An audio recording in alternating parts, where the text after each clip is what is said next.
Bonjour à tous, ici Adrien. Aujourd'hui on est le jeudi 10 mars 2022 et dans cette vidéo nous allons faire un petit test grandeur nature, ouais, sur du vrai matériel. Allez, on bascule sur la carte d'acquisition. Vous voyez, on a une machine qui démarre, c'est un PC Toshiba. Le système d'exploitation qui va démarrer, là tout de suite maintenant, vous allez le voir à l'écran, il s'agit de Fedora. Qu'est-ce qu'on va faire aujourd'hui? Alors, juste avant d'enregistrer cette vidéo, j'ai installé avec les options par défaut Fedora 35, la dernière version à ce jour, Workstation. L'idée qui se cache derrière cette vidéo, c'est de voir s'il est possible d'utiliser un système récent, en 2022, sur du matériel qui est très ancien. Donc, je vais basculer les écrans en mode clone. Hop là, voilà. Comme ça, vous voyez l'assistant de premier démarrage de Fedora. Ok. Donc là, je vais juste me connecter à la borne Wi-Fi. Hop. Comme ça, on va pouvoir aller jusqu'au bout du processus. Tchac. Voilà. Donc là, je laisse par défaut. J'active les logiciels tiers. Parfait. Hop, les comptes en ligne, je passe et je crée mon compte. Donc là, rien d'extraordinaire dans l'utilisation de Fedora. Ok. Et là, je vais à nouveau rebasculer en mode clone. Hop. Tac. Donc, mode clone. Tchac. Ce que je vais faire, puisque c'est toujours un petit peu long la première fois, je vais lancer GNOME logiciel, histoire que la Logitech se charge tranquillement. Hop, voilà. Et qu'est-ce qu'on va faire? On va déjà, dans un premier temps, regarder à quel genre de matériel on a affaire. Donc, ici, vous voyez, je navigue avec le pavé tactile, directement avec les deux doigts. Ça descend le menu. Tac, donc vous voyez Fedora 35, 64 bits, GNOME 41, avec Wayland, très bien, sur ce Toshiba Satellite C660, ok. 2 Go de RAM, ouais, j'ai enlevé la barrette de 4 pour en mettre que 2 Go. C'est vraiment pour voir avec du vieux matériel et une configuration assez faible, comment le tout se comporte. Bon, certes, ça je peux pas le changer, l'Intel Core i3, mais c'est un i3 de deuxième génération, donc il va pas spécialement vite et il n'est pas spécialement véloce. Et il y a une carte graphique Nvidia, là on tourne évidemment avec le pilote libre, puisqu'on n'a pas par défaut à l'installation le pilote propriétaire Nvidia. Le disque, 120 Go, si je vais dans le gestionnaire de disque ici, paf, regardez, c'est un disque entrée de gamme SSD de la marque Kingston. Partitionnement par défaut de Fedora oblige, on a du BTRFS partout et une petite partition EXT4 d'1 Go qui est montée sur /boot. Donc ça, c'est ainsi. Il n'y a pas de partition EFI, hein, le système étant trop ancien, et j'avais pas de EFI sur ce PC. Voilà. Donc le temps que le catalogue des applications se charge, on va lancer quelques applis. Donc, gestionnaire de fichiers, Nautilus. Je vais vous lancer le moniteur système. Donc vous voyez, la Logitech ici, bon, c'est les applis par défaut, hein, de quoi lire des vidéos, regarder des photos, les cartes, ok, numériser. On a LibreOffice, on a Firefox comme navigateur internet, et puis on a quelques petits utilitaires qui sont là, présents directement par défaut. Donc, en lançant quelques applications ici, tiens, je vais vous lancer Firefox, tac, vous voyez. Donc le système est plutôt réactif quand même, hein. Ok, Firefox toujours un petit peu long, tchouk. Je vais vous lancer aussi LibreOffice, hop, LibreOffice Calc. Donc, le système est fonctionnel, il est plutôt fluide, vous voyez ici. Donc tout s'ouvre bien, c'est traduit en français parce que par derrière, GNOME logiciel a téléchargé le pack de langue, nickel. Donc tout ça, ça fonctionne, c'est fluide, vous voyez les effets, et on consomme, alors oui, on consomme de la ressource, vous voyez, 1,6 Go de RAM, et on a déjà tapé dans le swap à 860 mégas. Alors si je lance un terminal, vous voyez, je lance quand même pas mal de choses hein, pour une une vieille machine, c'est plutôt réactif. Si je vous fais le petit swap on-s, vous voyez, ici, c'est ZRAM. Hein. Donc, quand on n'a plus de mémoire, le système va swapper, sauf que ici, on n'est pas en présence d'une partition ni d'un fichier, mais la mémoire va être compressée à travers ce périphérique dev ZRAM 0. Donc, un petit peu plus de sollicitation du processeur, cependant, pas d'écriture sur le disque. Donc, si je vous fais un petit sudo-i, on va faire un dnf install htop, par exemple. Comme ça, vous allez voir aussi les dépôts qui sont actifs quand on coche la petite case dépôt tiers. Donc, vous voyez, système fonctionnel. Ok, ça marche bien. Là, alors, bien sûr, j'ai installé Fedora 35. Donc, il n'y a pas de mise à jour qui sont faites. Là, si on applique les mises à jour, on va pouvoir les faire éventuellement. Donc, je ne vais pas les faire tout de suite. Je vais installer quelques applications avec GNOME logiciel. Comme ça, vous allez voir comment ça se passe avec l'interface graphique. Donc, vous voyez, dans les dépôts tiers, on a Google Chrome et on a RPM Fusion avec le dépôt spécifique pour les pilotes NVIDIA, ici, et pour Steam si on souhaite jouer. Voilà. Donc, tchac, ici, je relance htop. Ok.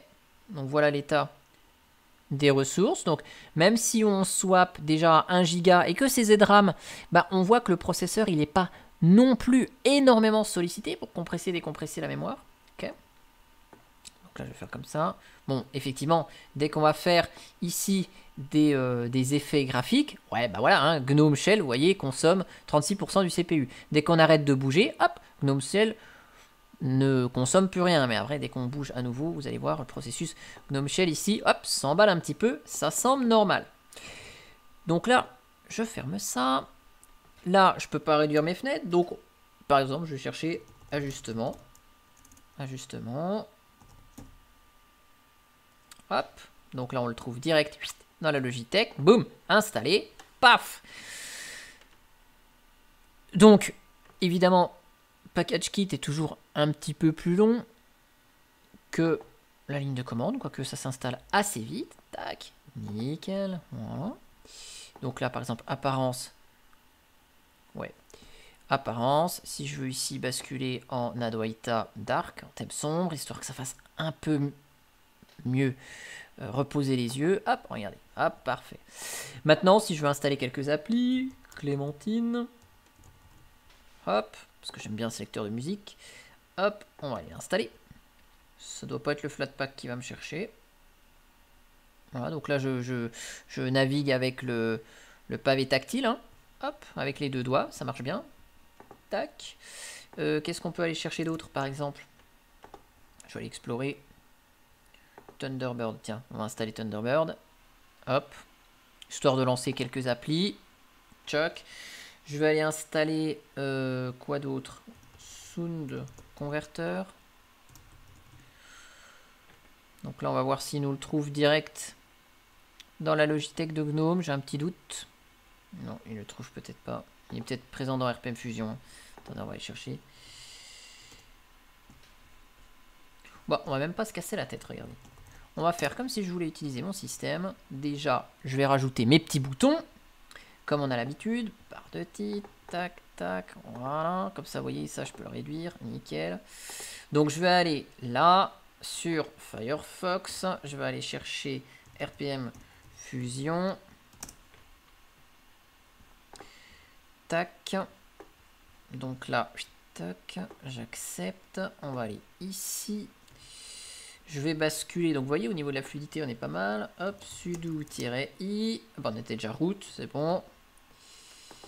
Tac, je vais mettre ça ici. Je vais mettre ça là. Hop. Je vais copier-coller les commandes de mon site, hein, on va pas se casser la tête. Tac, copier, CTRL-C, coller.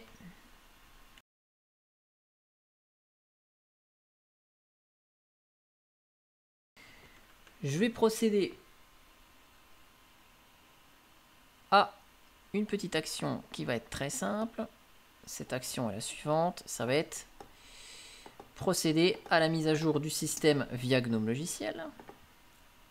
Comme ça nous permettra de relancer le système avec les mises à jour.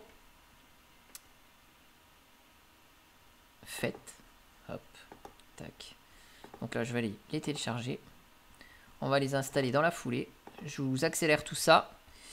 Et je vous donne rendez-vous une fois qu'on est bon.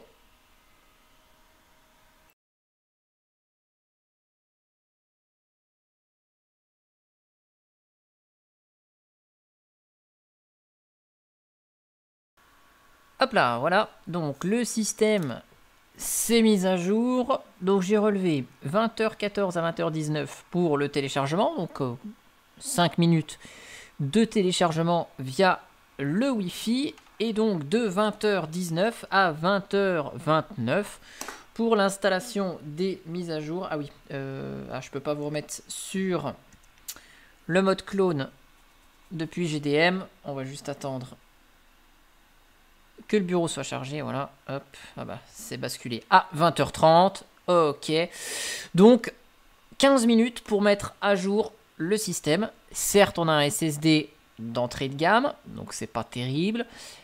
Et puis, bon, bah, la décompression des mises à jour avec un processeur qui a 10 ans, plus 2 Go de RAM uniquement. Bon, bah, effectivement, c'est un peu long, mais à l'usage. Regardez, si je vous relance le terminal ici, pour vous mettre le htop qui va bien. Donc, l'install par défaut de Fedora avec GNOME, vous voyez, on a 1 Go de RAM utilisé à vide. Ok. Et donc là, je vais relancer à nouveau Firefox. Je vais relancer LibreOffice Calc. Je vais lancer le gestionnaire de fichiers. Je vais lancer je sais pas quoi parce que j'ai plus d'idées. Hop là. Par exemple, je vais lancer Clémentine. Imaginons qu'on écoute de la musique. Ok. Là, je vais lancer logiciel. Pour aller récupérer rapidement SM Player, si on l'a. Et puis récupérer donc SM Player. Donc vous voyez, c'est oups là. SM Player, hop, installé depuis RPM Fusion Free. Je vais aller récupérer, je dis quoi, Sound Converter tout à l'heure. Je sais pas s'il est dans les dépôts, Sound Converter.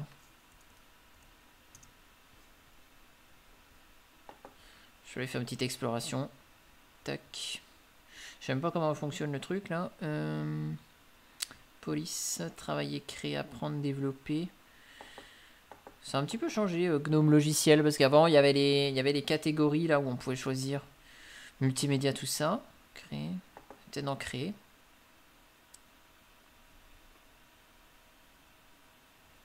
On va attendre que ça charge.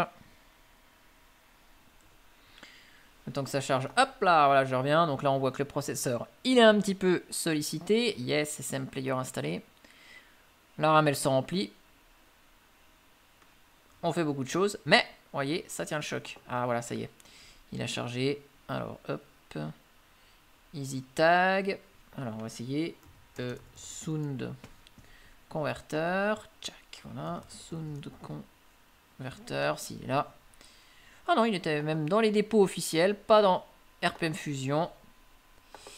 Tac, donc SM Player, je le lance. Chut. Ok. Je vais aller lire une vidéo le temps que tout ça est lancé. Hop. Donc je retourne ici sur YouTube. Ok. Donc là, je vais ouvrir Sound Converter. Tchac. Ouvrir. Hop. Je vais aller récupérer donc Linux Tricks. Une petite vidéo. Pour conclure ce test. Ah oui, je l'ai lancé plusieurs fois. Sound Converter. Bon, c'est pas grave. Hop. Linux Tricks. Ok. On va prendre la dernière vidéo. Et nickel, donc là ça marche. Si je me mets en un petit peu plus grand. Ok, Donc là, forcément, c'est une limitation de la carte vidéo. Hein. Ici. Tac. Ignorer l'essai. Mais on voit que... Ok. C'est plutôt fluide. On a en plus de la HD, j'imagine. Hop, on va tester ça en HD. Regardez ça. Donc là, ça marche bien en HD. Alors bien sûr, là, la machine, elle souffle à fond. Et Firefox consomme énormément de processeurs, un petit peu de mémoire. Ok, normal, hein. Mais vous voyez, on est sur une utilisation qui est quand même fluide, vu ce qu'on a dans la machine. Je vous fais un petit sudo dnf install inksy. Et je vous fais un petit récap sur cet écran de la config, mais vous voyez que le système est quand même pas mal réactif. Alors bien sûr, si on veut améliorer les performances du système sur un ancien matériel, hein, on préférera évidemment un environnement de bureau plus léger que GNOME.